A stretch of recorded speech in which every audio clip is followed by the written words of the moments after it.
પહેલા યુદ્ધની વચ્ચે સવાલ એ છે કે શું આ યુદ્ધની વૈશ્વિક અસરો આપણા ખિસ્સા પર થશે? ઘણા નિષ્ણાંતોના મતે જો યુદ્ધ લાંબુ ચાલ્યું તો મોંઘવારી વધશે। હવે એ સમજીએ કે આખરે આ યુદ્ધની અસર આયાત નિકાસના માળખા પર કેવી રીતે પડશે। ભારત તેની કાચા તેલની કુલ જરૂરિયાતના 85% તેલ આયાત કરે છે। મોટાભાગનું કાચું તેલ ખાડી દેશમાંથી આવે છે। જો તેલની સપ્લાય ચેન ખોરવાય તો તેની સીધી અસર ભારતમાં આયાત થતા તેલ પર પડે અને બની શકે કે આપણે તેલ માટે વધુ રકમ ચૂકવવી પડે। તો આ તરફ આયાત થતી વસ્તુઓ પર મોંઘી થવાની શક્યતા વધી જશે। માત્ર આયાત જ નહીં, નિકાસ પર પણ તેની અસર થશે, કેમ કે નિકાસ વધુ ખર્ચાળ બનશે, પરિણામે મુશ્કેલીઓ વધશે। બીજી તરફ કૃષિ પ્રધાન દેશ ભારતમાં ખાતરનું સ્થાનિક ઉત્પાદન અપૂરતું હોવાથી અને માંગ વધવાને કારણે આયાત કરવી પડે છે, પરંતુ યુદ્ધના કારણે ખાતરની આયાત પર અસર થવાની સંભાવના છે। હવે આયાત નિકાસ મોંઘવારી બાદ એ ભારતીયોની વાત કરીએ તો ત્યાં આગળ ખાડી દેશમાં કામ કરે છે। ગલ્ફ કન્ટ્રીઝમાં લાખો ભારતીયો રોજગારી મેળવી રહ્યા છે। જો યુદ્ધ ચાલુ રહેશે તો નોકરી ગુમાવવાની જોખમ સર્જાશે। વર્તમાન સમયમાં પરિસ્થિતિ તંગ બનતા ખાડી દેશોમાં વસતા ભારતીયો તણાવભર્યું જીવન જીવવા મજબૂર બનશે। જણાવી દઈએ આપને કે યુદ્ધની અસર માત્ર ખાડી દેશો સુધી જ સીમિત નહીં રહે, પરંતુ શેર બજાર અને સોના ચાંદીના ભાવમાં પણ જોવા મળશે। વૈશ્વિક અસ્થિરતાથી રોકાણકારોમાં ડરનો માહોલ છે, પરિણામે શેર બજારમાંથી નીકળી સોના ચાંદીમાં રોકાણ વધી શકે છે અને જો સોના ચાંદીમાં રોકાણ વધે તો ભાવ ઊંચકાઈ શકે। આ તરફ સોના ચાંદીનો આયાત ખર્ચ વધે તો ભાવ પર અસર થાય છે। આ સિવાય એવિએશન સેક્ટરને પણ અસર પહોંચશે।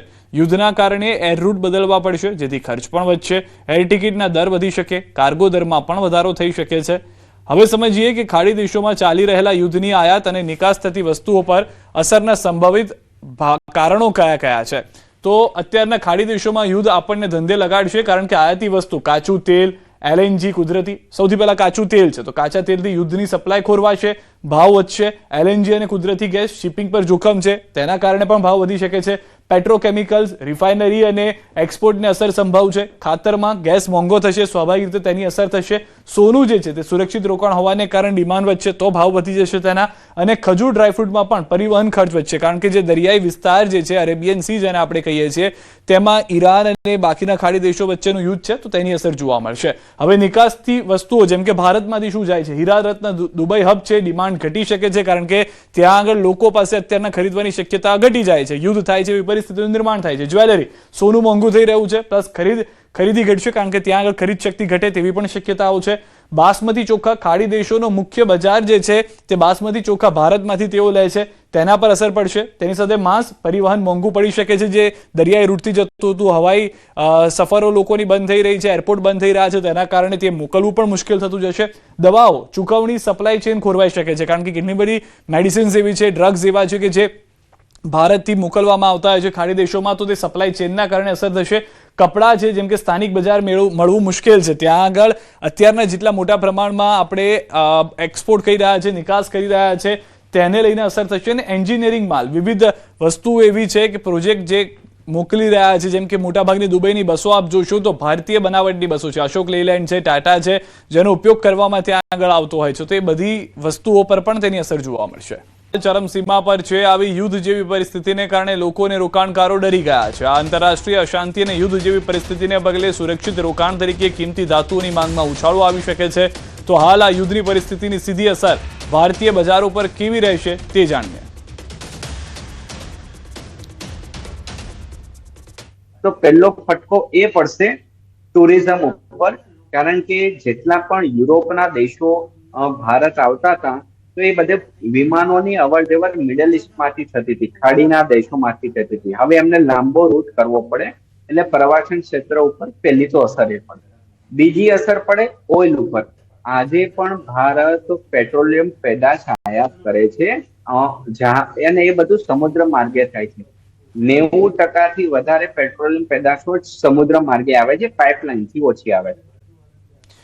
અમે અમારા ફેમિલી સાથે 10 મેમ્બર દુબઈ 3 દિવસથી ફરવા આવ્યા છીએ। દુબઈમાં હાલમાં એકદમ બધું સેફ છે, બધા લોકો અવર જવર કરે છે, ખાલી ફ્લાઇટ જ કેન્સલ થઈ છે। તો આપણી ભારત સરકારને વિનંતી કે કોઈ ફ્લાઇટની વ્યવસ્થા કરીને જે ટુરિસ્ટ છે એમને અહીંથી દુબઈથી ઇન્ડિયા લઈ આવવાનો પ્રયાસ જલ્દીથી જલ્દી કરે। ત્યાંની ગવર્મેન્ટે એક એલર્ટ મેસેજ આપ્યો છે કે જરૂર વગર બહુ બહાર ન નીકળવું। ગવર્મેન્ટને એ ખાસ રિક્વેસ્ટ કરશું કે આપણા જેટલા લોકોને પરત આવવું એને મદદ કરે। યુદ્ધ વચ્ચે દુબઈમાં નોકરી કરતો સુરતનો યુવક વતનમાં અટવાઈ ગયો છે। ફ્લાઇટ્સ રદ થતા પાલોદ ગામનો યુવક મુશ્કેલીમાં મુકાયો।